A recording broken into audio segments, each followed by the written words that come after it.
Le matin du 12 février 1990, dans le petit village de Vallombragé, perdu au cœur des Pyrénées ariégeoises, les frères Léo et Mathieu Fournier, âgés de 10 et 7 ans, ont disparu de leur propre jardin. Pendant 28 longues années, leur cas est resté l'un des mystères les plus douloureux et les plus froids de la région, une affaire classée sans corps, sans témoin, et sans la moindre explication logique. La neige ce jour-là avait tout effacé, ne laissant derrière elle qu'un silence assourdissant et une famille brisée. Ce n'est qu'en 2018, lors d'une fonte des glaces sans précédent, qu'une découverte inattendue a fait ressurgir la vérité des profondeurs de la terre gelée. Comment est-il possible que la clé de ce mystère soit restée cachée si longtemps, à la vue de tous, mais invisible? Avant de vous raconter comment une unique paire de bottes d'enfant, trouvée dans une zone jugée inaccessible, a déclenché une réaction en chaîne qui a fait trembler toute la communauté, commentez ici d'où vous nous regardez, et abonnez-vous à la chaîne. Croyez-moi, vous ne voudrez pas manquer la suite des événements que cette simple découverte a provoqué, révélant une vérité bien plus sombre que ce que quiconque aurait pu imaginer. Chaque détail compte, et ce que les enquêteurs ont trouvé à l'intérieur de l'une de ces bottes, a fourni la première véritable piste en près de 3 décennies. Une piste qui ne menait pas à un accident, mais à un secret gardé par les montagnes elles-mêmes. Ce matin de février 1990 avait pourtant commencé comme un rêve d'enfant. Une tempête de neige historique s'était abattue sur Vallombragé, recouvrant le village d'un manteau blanc épais et silencieux. Pour Léo, le grand frère protecteur, et Mathieu, le petit aventurier fasciné par la nature, c'était une invitation au jeu. Leur rire résonnait dans le jardin de la maison familiale des Fournier, tandis que leur mère, Hélène, les observait depuis la fenêtre de la cuisine, le cœur rempli de cette joie simple et pure. Elle se souviendra pour toujours de l'image de Mathieu, son cadet, essayant d'attraper les flocons avec sa langue, et de Léo, ajustant l'écharpe de son petit frère. Un instant de bonheur parfait, avant de rentrer pour leur préparer un chocolat chaud. Ce fut une absence de 15 minutes à peine. 15 minutes qui ont suffi pour que le monde de la famille Fournier bascule dans un cauchemar sans fin. Lorsqu'Hélène est revenue sur le seuil de la porte, les 2 tasses fumantes entre les mains, le jardin était vide. Les rires avaient été remplacés par le sifflement du vent, et le silence oppressant de la neige qui tombait à gros flocons. Il n'y avait aucune trace de pas s'éloignant de la propriété, aucune empreinte suspecte, rien.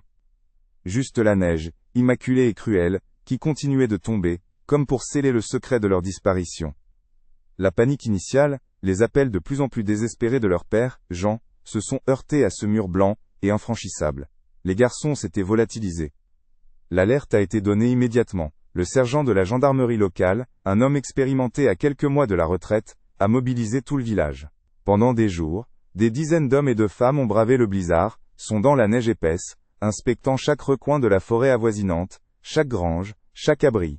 Mais la tempête était leur pire ennemi. Elle effaçait les pistes avant même qu'elles ne puissent être formées, rendait la visibilité quasi nulle, et étouffait les appels des chercheurs. Chaque heure qui passait amenuisait l'espoir de les retrouver vivants. L'enquête patinait dans une neige qui semblait complice, gardienne d'un secret insondable. Le sergent, frustré et impuissant, a dû admettre qu'il n'avait absolument rien, pas le moindre indice matériel pour commencer son travail.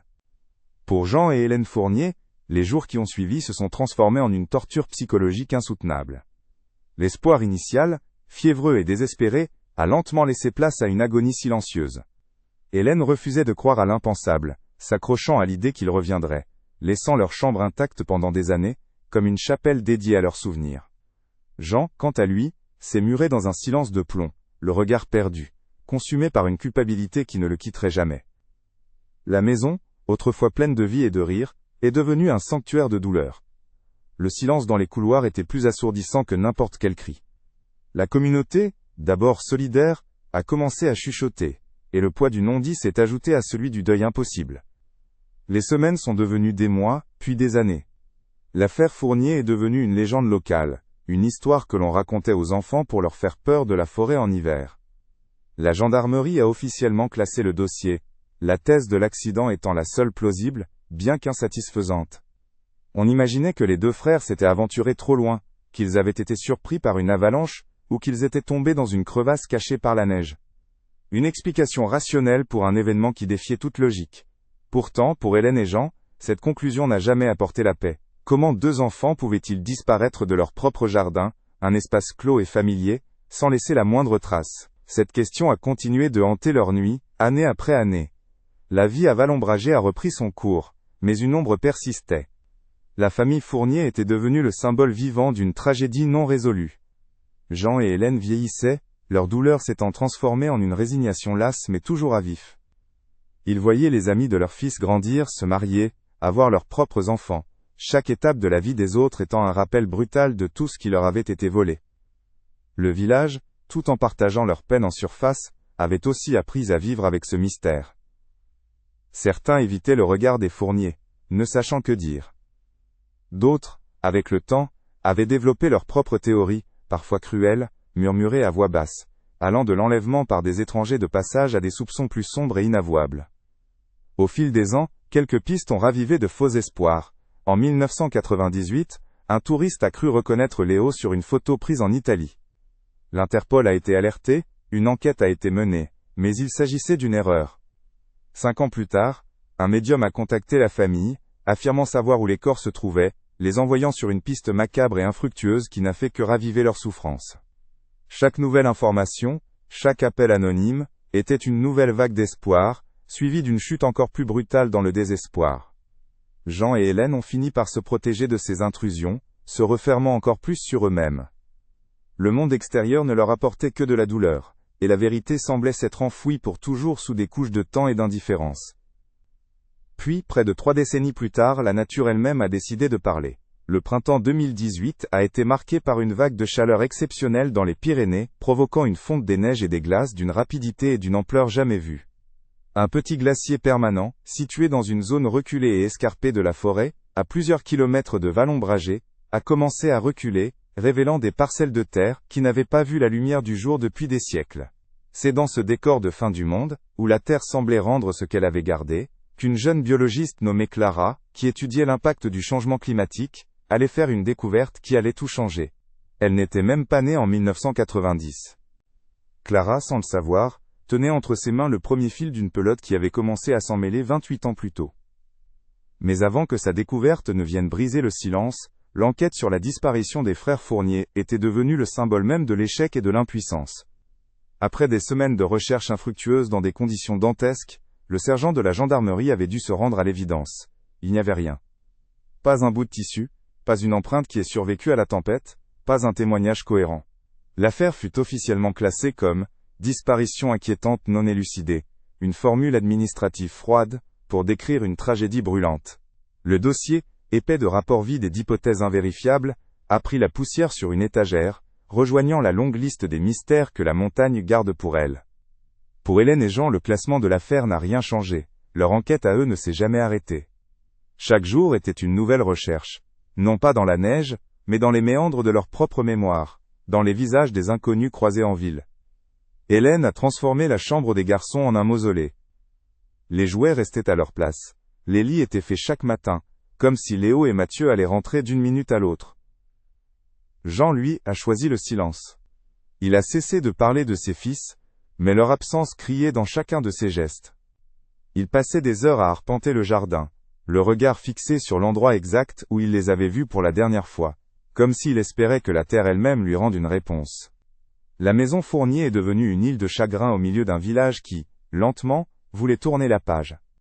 La communauté de Vallombragé, d'abord unie dans la recherche et le soutien, s'est fracturée avec le temps. La pitié s'est muée en gêne, puis en méfiance. Le mystère non résolu est devenu un poison lent. Des rumeurs, aussi cruelles qu'infondées, ont commencé à circuler à voix basse. Certains évoquaient une fuite des parents, une dispute familiale qui aurait mal tourné. D'autres, plus imaginatifs, parlaient d'un enlèvement par des gens du voyage, une théorie rapidement écartée par la gendarmerie mais qui a persisté dans les esprits. Le regard des voisins a changé. Jean et Hélène n'étaient plus seulement des parents en deuil, ils étaient les gardiens d'un secret inconfortable. Leur douleur, visible et constante, était un rappel quotidien que le malheur avait frappé, et que personne n'avait su l'expliquer ni le réparer. L'injustice la plus profonde pour les Fournier résidait dans l'absurdité de la thèse officielle. La gendarmerie, à court de pistes, s'était ralliée à l'explication la moins improbable, un accident.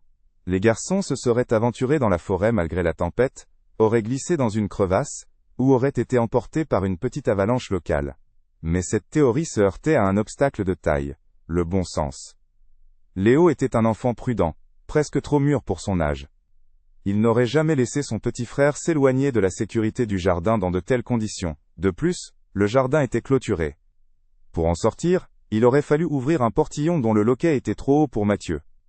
Comment 2 enfants auraient-ils pu s'évanouir d'un espace clos, sans que personne ne voie ou n'entende rien? Cette question fondamentale est restée sans réponse, creusant un fossé de frustration et de colère chez les parents. Les années ont passé, marquant le temps avec la cruauté des anniversaires silencieux. L'anniversaire de Léo en avril, celui de Mathieu en septembre. Chaque date était un nouveau coup de poignard. Hélène continuait de leur acheter des cadeaux, qu'elle déposait dans leur chambre, sur leur lit vide. Jean, lui, s'enfermait dans son atelier de menuiserie, le bruit de ses outils couvrant à peine le silence de la maison. Ils ont vu les camarades de classe de leur fils devenir des adolescents, puis des adultes. Ils les ont vus tomber amoureux, se marier, avoir des enfants. Chaque étape de la vie des autres était une célébration de ce qui leur avait été volé. Ils étaient devenus des spectateurs de la vie, piégés dans un passé qui refusait de mourir, leur propre existence suspendue, à un fil d'attente interminable et douloureux. Au fil des 2 décennies qui ont suivi, quelques lueurs d'espoir sont venues périodiquement raviver la douleur. En 1998, un squelette d'enfant fut découvert dans une autre région des Pyrénées. Pendant 3 semaines, Jean et Hélène ont vécu un supplice, attendant les résultats des analyses ADN, oscillant entre la terreur de la confirmation et le désir insensé de savoir enfin. Le squelette n'était pas celui de l'un de leurs fils. En 2005, un homme en phase terminale a confessé sur son lit de mort avoir enlevé 2 enfants dans la région des années plus tôt. Une nouvelle enquête fut lancée, mais ses aveux se sont révélés être les délires d'un esprit malade.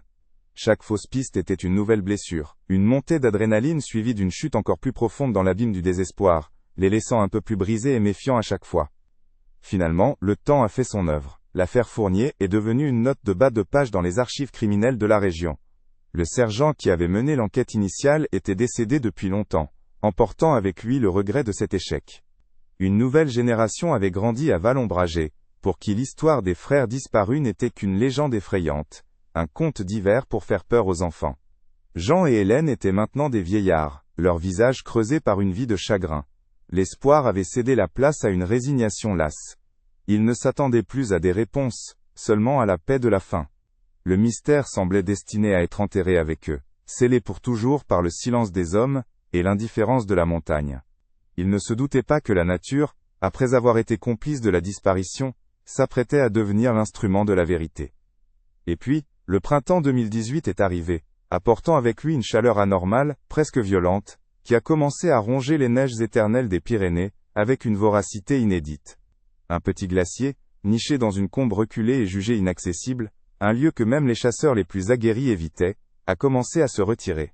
Pour la première fois depuis des siècles, il a exposé une terre sombre et humide, libérant des secrets gelés par le temps. C'est là, dans ce paysage de désolation et de renaissance, que Clara, une jeune biologiste passionnée par les effets du changement climatique, effectuait des relevés.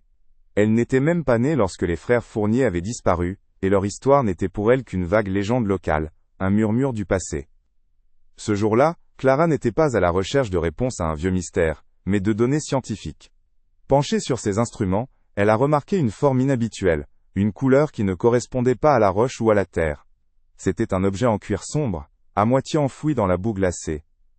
Par curiosité, elle a utilisé sa petite pelle de géologue, pour le dégager délicatement. Ce qu'elle a sorti de la terre était stupéfiant. Une petite botte d'enfant, usée mais incroyablement bien conservée par la glace qui l'avait emprisonnée. Un frisson a parcouru Clara, un malaise qui n'avait rien à voir avec le froid de l'altitude. L'objet semblait hors du temps, un anachronisme poignant dans ce décor sauvage et désertique. Avec une précaution grandissante, elle a continué à fouiller la zone immédiate. À quelques centimètres de là, elle a trouvé sa jumelle. Une paire de bottes d'enfant. L'impossibilité de la situation l'a frappée de plein fouet.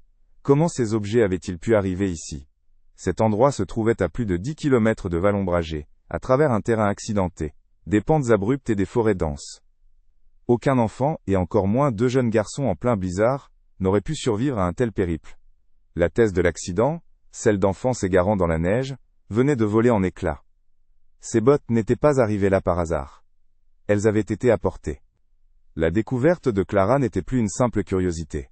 Elle devenait une preuve. Alors qu'elle examinait l'une des bottes, essayant de trouver une marque de fabricant ou une taille, quelque chose de petit est tombé de l'intérieur, atterrissant avec un bruit mat sur une pierre plate. C'était une petite figurine en bois, grossièrement sculptée, représentant un oiseau. L'objet était usé, poli par des mains d'enfants. Ce détail a transformé la scène. Ce n'étaient plus des bottes anonymes, mais les vestiges intimes d'une vie disparue. Cet oiseau de bois, c'était une touche personnelle, un secret, une amulette. Clara a senti le poids de sa découverte. Elle tenait entre ses mains non seulement un indice, mais le fragment d'une histoire tragique. Elle a soigneusement rangé l'oiseau et les bottes dans un sac à prélèvement, a noté les coordonnées GPS exactes, et a commencé sa descente vers la vallée, le cœur battant. Clara a pris la décision de ne pas se rendre à la gendarmerie de Vallombragé, craignant que sa découverte ne soit traitée comme une simple anecdote locale. Elle s'est adressée directement au groupement de gendarmerie départementale de Foix, où une jeune sergente, Adeline Roche, a reçu son témoignage. Au début, Adeline était sceptique. Les vieux dossiers classés, les cold cases, étaient souvent réveillés par des théories farfelues, ou des découvertes sans importance. Mais la précision du récit de Clara, les coordonnées GPS, et surtout, la nature des objets, ont piqué sa curiosité professionnelle. Elle a écouté attentivement, sentant que cette fois, c'était différent. La localisation des bottes était la première incohérence tangible dans cette affaire depuis 28 ans. C'était un point de départ. La sergente Roche a demandé les archives de l'affaire Fournier.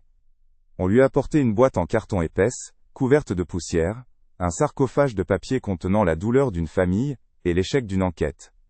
En parcourant les rapports jaunis, les témoignages confus et les cartes des zones de recherche, elle a ressenti la frustration de ses prédécesseurs. Puis, elle est tombée sur un détail, une note de bas de page dans la retranscription de l'audition d'Hélène Fournier, datant de mars 1990. La mère en deuil décrivait les vêtements que portaient ses fils. Elle a mentionné que Léo, l'aîné, avait une amulette secrète, un petit oiseau en bois, qu'il avait sculpté avec son grand-père, et qu'il gardait toujours dans sa poche, ou sa botte. Le cœur d'Adeline s'est arrêté, la connexion était faite. La preuve était désormais irréfutable. Les bottes appartenaient bien à l'un des frères Fournier. Mais cette confirmation soulevait une question bien plus terrifiante. Pourquoi était-elle là? La sergente Roche a immédiatement compris l'implication. Si les bottes étaient là, mais que les corps n'y étaient pas, cela signifiait que la scène avait été orchestrée. Quelqu'un avait délibérément emmené ces bottes dans cet endroit reculé pour les jeter, probablement pour créer une fausse piste, ou pour se débarrasser d'un élément compromettant. L'hypothèse de l'accident s'est effondrée pour laisser place à une certitude glaçante. Les enfants avaient rencontré quelqu'un ce matin-là. L'enquête, morte et enterrée depuis des décennies, venait de ressusciter, et son orientation était désormais criminelle. La tâche la plus difficile incombait maintenant à Adeline Roche, annoncer la nouvelle à Jean et Hélène Fournier. Elle s'est rendue à Vallombragé avec un psychologue de la gendarmerie. Lorsqu'ils ont frappé à la porte de la vieille maison, c'est un homme voûté, au regard vide, qui a ouvert. Hélène est apparue derrière lui, le visage marqué par près de 3 décennies de chagrin silencieux. En voyant les uniformes, leur premier réflexe a été la lassitude. Une autre fausse piste, une autre question cruelle. Mais quand Adeline a sorti les bottes du sac de scellé, le temps s'est suspendu. Hélène a porté la main à sa bouche, ses yeux s'écarquillant de reconnaissance et d'horreur. Jean, qui n'avait pas pleuré depuis des années, a senti des larmes brûlantes monter. Ce n'était pas la fin de leur attente, mais le début d'un nouveau supplice.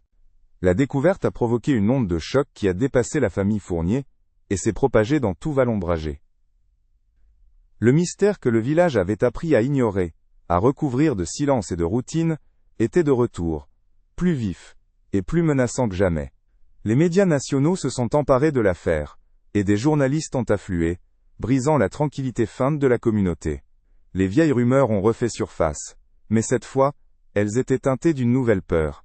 Si ce n'était pas un accident, alors le coupable était peut-être l'un d'entre eux. Un voisin, un ami, quelqu'un qui avait vécu parmi eux pendant toutes ces années, portant un secret monstrueux. Les regards sont devenus suspicieux, et le poids du non-dit, qui avait toujours plané sur le village, est devenu une chape de plomb insupportable. Pour la sergente Roche et sa nouvelle équipe, la course contre la montre commençait. 28 ans s'étaient écoulés. Les souvenirs s'étaient estompés, des témoins potentiels étaient morts, et le paysage lui-même avait changé. Mais ils avaient un avantage que l'enquête initiale n'avait pas. La certitude qu'ils cherchaient un coupable, et non des victimes d'un accident. Leur première action fut de retourner sur les lieux de la découverte, avec une équipe de police scientifique et des géologues. Ils devaient comprendre la topographie de 1990. La question qui hantait Adeline était simple et terrible. Pourquoi jeter les bottes ici? Était-ce pour les cacher, ou au contraire pour qu'elles soient un jour retrouvées, mais loin du véritable lieu du crime? La vérité était là, quelque part sous la terre. Et cette fois, ils étaient déterminés à la déterrer. L'analyse de la sergente Roche et de son équipe a commencé par cette incohérence fondamentale, l'emplacement des bottes. Pourquoi les jeter dans un endroit si reculé, si difficile d'accès? C'était un geste qui demandait un effort considérable, une connaissance parfaite du terrain. Ils ont passé des jours entiers dans une salle de crise improvisée à Foix, les murs recouverts de cartes topographiques de la région, comparant les relevés de 1990 avec ceux d'aujourd'hui. Ils ont interrogé des gardes forestiers à la retraite, des chasseurs, des anciens du village. Ils cherchaient une anomalie, un détail oublié du paysage, qui pourrait expliquer ce choix. C'est un jeune géomaticien de l'équipe qui a fait la première percée, en superposant une vieille carte cadastrale jaunie sur une image satellite. Un détail a attiré son attention. Une petite zone marquée comme « charbonnière », une fosse de fabrication de charbon de bois, une pratique abandonnée depuis longtemps. Elle se situait à moins de 100 mètres du lieu où les bottes avaient été trouvées. Cette charbonnière n'apparaissait sur aucune carte moderne. Elle avait été effacée de la mémoire collective, probablement ensevelie par un glissement de terrain ou simplement reprise par la végétation. Pour Adeline Roche, c'était plus qu'une coïncidence. C'était une hypothèse de travail, la première piste tangible depuis des décennies. Jeter les bottes près d'un lieu déjà destiné à disparaître sous terre, était une stratégie de dissimulation presque parfaite. Elle a obtenu l'autorisation de lancer des fouilles sur ce site précis. L'opération était complexe et coûteuse, basée sur une simple intuition, mais c'était leur seule chance. Une équipe spécialisée a été dépêchée sur place, avec du matériel d'excavation léger pour ne pas perturber davantage la zone. Le village de Valombragé retenait son souffle. Après 30 ans de silence, la terre allait peut-être enfin parler. Jean et Hélène Fournier, eux, attendaient, piégés entre un nouvel espoir insupportable et la peur de ce qu'on pourrait trouver. Les premiers jours de fouilles ont été décevants. L'équipe a creusé avec une précaution quasi archéologique, retirant des couches de terre, de racines et de roches accumulées sur 3 décennies. Ils n'ont trouvé que le sol stérile de la montagne. Le doute commençait à s'installer. L'intuition d'Adeline était-elle une fausse piste de plus, une nouvelle cruauté infligée à la famille? Elle sentait le poids de la responsabilité sur ses épaules. Mais au 3e jour, alors que le découragement gagnait les rangs, une pelle a heurté quelque chose qui n'était pas de la pierre. Un son métallique, étouffé par la terre humide. Avec une infinie précaution, les techniciens ont dégagé l'objet. Ce n'était pas ce qu'ils cherchaient, pas ce qu'ils redoutaient. C'étaient les restes tordus et brisés d'une luge artisanale en bois et en métal, du type de celle que les enfants du village fabriquaient eux-mêmes à l'époque. La première preuve que les enfants avaient bien été là. L'excitation et la tension sur le site de fouilles sont devenues palpables. Chaque coup de pelle était désormais porteur d'une attente immense. Quelques minutes après la découverte de la luge, un des techniciens a crié. Il tenait dans sa main gantée un petit objet circulaire, couvert de boue. Après un nettoyage délicat, il n'y a eu aucun doute. C'était une petite boussole en laiton. Le verre était brisé, et l'aiguille, corrodée par le temps, était figée, pointant obstinément dans une direction précise. Adeline Roche a immédiatement fait le lien avec les dossiers. Dans son premier témoignage, Hélène avait mentionné que le bien le plus précieux de Mathieu, son cadet, était cette boussole offerte par son grand-père. La retrouver ici, à côté d'une luge brisée, dans une fosse oubliée, transformait la scène de disparition en scène de crime. L'accident n'était plus une option. Quelque chose de violent s'était produit ici. De retour à Foix, les nouvelles preuves ont été analysées sous tous les angles. La luge était endommagée d'une manière qui suggérait un impact violent, et non une simple chute. La boussole brisée confirmait cette hypothèse. L'enquête a pris une direction radicalement nouvelle. Adeline Roche a posé la question qui changeait tout. Qu'est-ce qui aurait pu percuter une luge d'enfant avec une telle force dans cette zone isolée, en plein blizzard? La réponse était évidente. Un véhicule. Pas n'importe lequel. Un véhicule tout-terrain, un 4x4, capable de s'aventurer sur des chemins forestiers enneigés. L'équipe a commencé un travail de fourmi. Éplucher les registres de la préfecture pour lister tous les propriétaires de 4x4 à Valombragé, et dans les environs en 1990. La liste, bien que pas immense, contenait plusieurs dizaines de noms. La plupart étaient des chasseurs, des agriculteurs, ou des passionnés de montagne. En croisant les noms avec les anciens témoignages et les rapports de l'époque, un profil a commencé à se dessiner. Un homme possédait non seulement le véhicule adéquat, un Land Rover robuste, mais il était aussi connu pour sa passion pour la chasse, parfois en dehors des règles. C'était l'ancien maire du village, un homme charismatique et respecté, décédé d'une crise cardiaque une dizaine d'années plus tôt. Il avait été l'un des piliers de la communauté, organisant les battues pour retrouver les enfants, consolant publiquement la famille Fournier. L'idée semblait monstrueuse, presque sacrilège, mais un détail a fait basculer la suspicion en quasi-certitude. La direction indiquée par l'aiguille figée de la boussole de Mathieu pointait, avec une précision glaçante, non pas vers le village, mais vers la parcelle où se trouvait l'ancienne propriété du maire. La dernière pièce de ce puzzle macabre se trouvait peut-être dans la maison de cet homme, une grande bâtisse en pierre, qui était restée inhabitée depuis la mort de sa veuve, et était maintenant en vente. Adeline Roche a obtenu un mandat de perquisition. C'était une démarche audacieuse, basée sur une chaîne d'indices ténus qui reliait une botte, une fosse et une boussole à un homme au-dessus de tout soupçon. En entrant dans la vieille maison silencieuse et poussiéreuse, les enquêteurs ne cherchaient pas une arme ou une preuve matérielle évidente, mais quelque chose de bien plus intime et révélateur. Ils cherchaient l'âme du coupable, ses pensées, ses secrets. Dans le bureau de l'ancien maire, au fond d'un tiroir verrouillé, ils ont trouvé une série de carnets reliés en cuir. C'étaient ses journaux intimes. En les ouvrant, Adeline a compris qu'elle s'apprêtait à lire la confession que tout le monde avait attendue pendant 28 ans. Les pages du carnet étaient fines, presque translucides, et l'encre noire se détachait avec une clarté effrayante. La graphie était celle d'un homme méthodique, appliqué, sans la moindre rature, ce qui rendait le contenu encore plus monstrueux. Adeline Roche a commencé à lire à voix haute, sa propre voix tremblant légèrement dans le silence poussiéreux du bureau. Les premiers mots ont fait l'effet d'une déflagration. 12 février 1990. Dieu me pardonne, si tant est qu'il existe. Je les ai tués. Il n'y avait aucune place au doute. L'ancien maire, l'homme qui avait incarné la droiture et le soutien de la communauté, venait d'avouer. Le journal n'était pas un simple exutoire, c'était une chronique méticuleuse de l'horreur, une confession qui avait attendu son heure dans l'obscurité pendant près de 3 décennies. La vérité dans toute son atrocité était là, couchée sur le papier. Le maire décrivait cette matinée de février avec une précision glaçante. Le blizzard n'était pas pour lui un obstacle, mais une opportunité. Un camouflage parfait pour une partie de braconnage, loin des regards indiscrets. Au volant de son 4x4, il se sentait le maître de la montagne, invincible. Il a admis avoir bu un peu de schnapps pour se réchauffer, ce qui a émoussé ses réflexes. C'est alors qu'il a vu une tache de couleur dévaler une petite pente sur sa route. Trop tard. Le choc a été brutal. Sourd. En sortant de son véhicule, il a découvert la scène. La luge brisée et le petit corps de Mathieu inerte dans la neige. Léo, debout à côté, le regardait, paralysé par la terreur. Dans son journal, le maire n'a pas écrit sur le remords, mais sur la panique froide qui l'a saisi. Son statut, son honneur, sa vie entière étaient sur le point de s'effondrer. La suite du récit est un manuel de manipulation perverse. L'homme s'est approché des 2 enfants, utilisant l'autorité que lui conférait son visage familier et son titre. Il a promis à Léo de les emmener chez le médecin, que tout irait bien. Il a soulevé le corps de Mathieu, qui gémissait faiblement, et l'a placé sur la banquette arrière de son 4x4.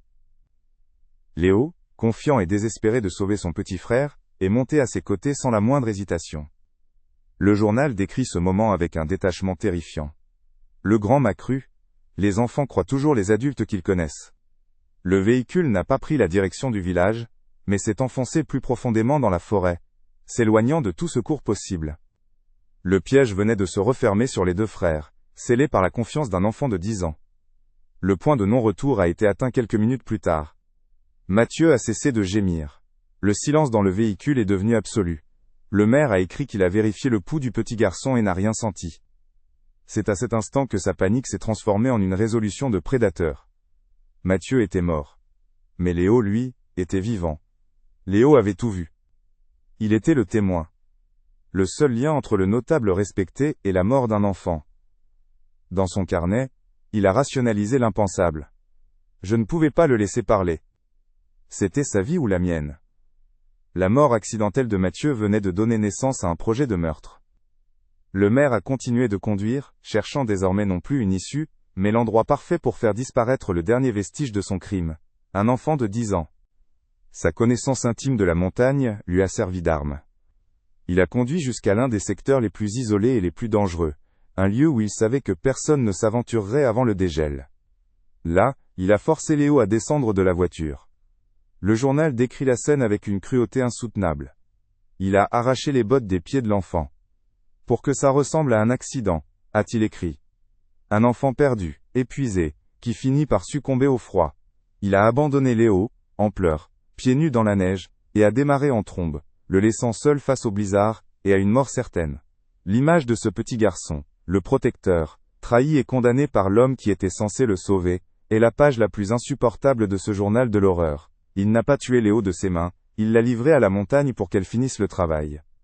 Le reste de la journée a été consacré à un camouflage méticuleux. Après avoir abandonné Léo, il est retourné sur les lieux de l'accident.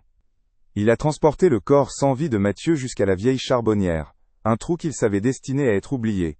Il l'a déposé au fond avec la luge brisée. Puis, avec son 4x4, il a provoqué un petit éboulement, utilisant la puissance du véhicule pour pousser des roches et de la terre instable, ensevelissant la fosse, et son terrible secret. La dernière étape de son plan diabolique fut de créer une fausse piste. Il a conduit jusqu'au glacier reculé et a lancé les bottes de Léo aussi loin qu'il le pouvait. Dans une zone où il espérait qu'elle ne serait jamais retrouvée, ou si elle l'était, qu'elles orienteraient les recherches loin, très loin, du véritable lieu du drame. Son crime était désormais parfait, protégé par des kilomètres de forêt, et des tonnes de terre. Les dernières pages du journal étaient un mélange de justification et de tourments. Le maire y décrivait comment il avait joué son rôle à la perfection, organisant les battues, réconfortant publiquement Jean et Hélène, pleurant même lors de la messe donnée en l'honneur des enfants. Il se décrivait non pas comme un monstre, mais comme une victime des circonstances, un homme qui avait dû faire un choix terrible pour préserver sa famille et sa position. Mais entre les lignes, transparaissait une peur constante, la hantise d'une découverte, d'un mot de trop. Ce journal était sa seule soupape, le seul endroit où il pouvait être le véritable auteur de l'histoire. Il n'a jamais exprimé de remords pour les enfants, seulement de la colère face au destin qu'il avait mis sur leur chemin. La vérité n'était pas seulement tragique, elle était vile, égoïste et profondément humaine dans sa monstruosité. La lecture du journal s'est achevée dans un silence de mort, un silence si lourd qu'il semblait absorber tout l'air du vieux bureau. La sergente Adeline Roche a refermé le carnet avec une lenteur infinie, comme si elle manipulait un artefact empoisonné. La vérité était là, non pas dans une preuve scientifique complexe ou un témoignage arraché, mais dans l'écriture calme et méthodique d'un monstre qui s'était caché à la vue de tous. La confession n'avait rien d'un cri de remords. C'était le rapport clinique d'une survie égoïste, la justification froide d'un homme qui avait sacrifié 2 enfants pour préserver son statut. Pour les enquêteurs présents, la stupéfaction a rapidement laissé place à une nausée profonde. Le puzzle était complet, et l'image qu'il révélait était celle d'une trahison absolue, une perversion du concept même de communauté et de confiance. Le mal n'était pas venu de l'extérieur, il avait présidé les réunions du conseil municipal. Guidé par les indications précises du journal, une équipe de la gendarmerie est retournée dans la montagne. L'atmosphère n'était plus à la découverte, mais au recueillement macabre. 2 sites distincts, 2 scènes de crime révélées par le même homme. La première fut la charbonnière. Les excavatrices ont travaillé avec une délicatesse chirurgicale, retirant la terre et les roches qui avaient scellé le secret pendant 28 ans. Ils ont fini par atteindre les restes de la luge brisée, puis, juste en dessous, le petit squelette de Mathieu Fournier. Simultanément, une autre équipe, menée par un anthropologue judiciaire, a été héliportée vers la zone où Léo avait été abandonné. Là, dans une petite clairière exposée au vent, ils ont retrouvé les ossements blanchis d'un enfant de 10 ans. La nature avait fait son œuvre, mais la scène, même après tant d'années, criait encore la cruauté de l'abandon. Les 2 frères étaient enfin retrouvés, mais leur retour était une nouvelle épreuve. Pour Jean et Hélène Fournier, la vérité a été un poison et un remède à la fois. L'incertitude qui les avait rongés pendant des décennies a été remplacée par une certitude encore plus insupportable, la connaissance détaillée de la souffrance de leur fils. Hélène, en apprenant le sort de Léo, s'est effondrée, non pas en criant, mais dans un silence absolu, comme si son corps ne pouvait plus contenir une telle dose de douleur. L'image de son aîné, son garçon protecteur, pieds nus dans la neige, l'appelant dans le blizzard, est devenue sa nouvelle torture, bien plus précise et cruelle, que le vide de l'absence. Jean, qui avait bâti une forteresse de silence autour de son chagrin, a finalement laissé échapper un sanglot rauque, un son qui semblait venir du plus profond de ses 28 années de deuil réprimé. Il savait enfin. Et ce savoir était une condamnation à revivre l'horreur, encore et encore, mais cette fois, avec tous les détails. L'onde de choc a déferlé sur Valombragé avec la violence d'une avalanche. L'homme, dont le portrait trônait encore dans la salle de la mairie, l'homme qui avait donné son nom à la place du village, était un assassin d'enfants. La honte a remplacé la peur. Chaque habitant qui s'était souvenu de lui comme d'un pilier de la communauté, a dû faire face à cette trahison collective. Les anecdotes sur sa gentillesse, son autorité bienveillante, prenaient désormais une teinte grotesque et sinistre. Le conseil municipal s'est réuni en urgence. Dans un acte symbolique et unanime, le nom du maire a été retiré de la place. Sa plaque déboulonnée dans un silence de plomb. Son portrait a été décroché et remisé dans les archives les plus sombres de la mairie. La communauté n'a pas seulement découvert un coupable. Elle a dû faire le deuil de sa propre innocence, acceptant que le monstre n'était pas une légende pour effrayer les enfants, mais l'un des leurs. Les funérailles de Léo et Mathieu Fournier ont eu lieu par une journée grise et froide de début d'automne, près de 29 ans après leur disparition. 2 petits cercueils blancs, côte à côte, devant l'autel de la petite église de Vallombragé qui était trop petite pour contenir toute la foule. Le village entier était là, non pas pour partager une peine, mais pour demander pardon. Le silence était absolu, seulement brisé par les pleurs étouffés d'Hélène, soutenus par un Jean au visage de pierre. C'était la fin d'un chapitre insoutenable. Pour la première fois, le deuil avait un objet, une finalité. Les corps de leur fils allaient enfin reposer en paix, dans le petit cimetière qui surplombe la vallée. Cet enterrement n'a pas apporté la paix des âmes, mais il a marqué la fin de l'attente. C'était un point final, douloureux et nécessaire, à une phrase qui était restée en suspens pendant une moitié de vie. La justice des hommes n'a jamais pu atteindre le coupable, mais la vie, à sa manière, a rendu son propre verdict. La mémoire du maire a été effacée, sa lignée s'est éteinte avec lui, et sa maison est restée invendue, comme une verrue maudite sur le flanc de la montagne. Pour Jean et Hélène, la vie n'a jamais repris son cours normal. Mais leur douleur avait désormais un lieu où se recueillir. Une simple stèle de granit a été érigée à l'entrée du sentier forestier, avec les noms des 2 frères et une inscription. Avalée par la neige, rendue par la vérité. Chaque dimanche, les vieux parents venaient y déposer des fleurs sauvages. Ils ne parlaient pas. Ils restaient là, main dans la main, regardant la forêt qui leur avait tout pris, et tout rendu. Leur histoire est devenue la nouvelle légende de Vallombragé, un rappel permanent que certains secrets sont trop lourds, pour que même la montagne puisse les garder éternellement. L'histoire de Léo et Mathieu est désormais gravée dans les pierres mêmes de Vallombragé. La tragédie n'est plus une légende murmurée au coin du feu, mais une cicatrice publique que la communauté doit porter. La stèle, érigée à l'orée de la forêt, est devenue un lieu de pèlerinage, non seulement pour la famille, mais pour un village entier, qui doit faire face à sa propre innocence brisée. Elle sert de rappel constant et silencieux que les secrets les plus profonds sont souvent cachés non pas dans des contrées lointaines, mais derrière les visages les plus familiers, au cœur même de sa propre communauté. Le nom du maire a été oublié, effacé par un acte de volonté collective, mais les noms des 2 garçons sont maintenant chuchotés avec une révérence née de la culpabilité et du chagrin. Pour Jean et Hélène Fournier, la fin de l'enquête n'a pas apporté la paix, mais une forme différente de supplice. La torture de l'incertitude a été remplacée par la clarté insoutenable de l'horreur. Ils vivent désormais avec les images que le journal du maire a gravées dans leur esprit. Léo, seul et pieds nus dans la neige. Mathieu, agonisant à l'arrière d'une voiture qui le menait à sa perte. Leur maison, autrefois un sanctuaire d'attente, est devenue un mausolée de souvenirs précis et douloureux. Ils ne parlent plus de l'avenir, ni même du passé. Leur existence se résume à des rituels silencieux. Entretenir les 2 petites tombes au cimetière, s'asseoir sur un banc face à la montagne qui fut à la fois le tombeau et le témoin. Leur chagrin n'est plus un cri dans le vide, mais un murmure constant, le bruit de fond de leurs dernières années.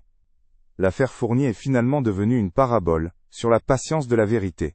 Pendant près de 3 décennies, le silence et la neige semblaient avoir triomphé, scellant un pacte, pour protéger un mensonge.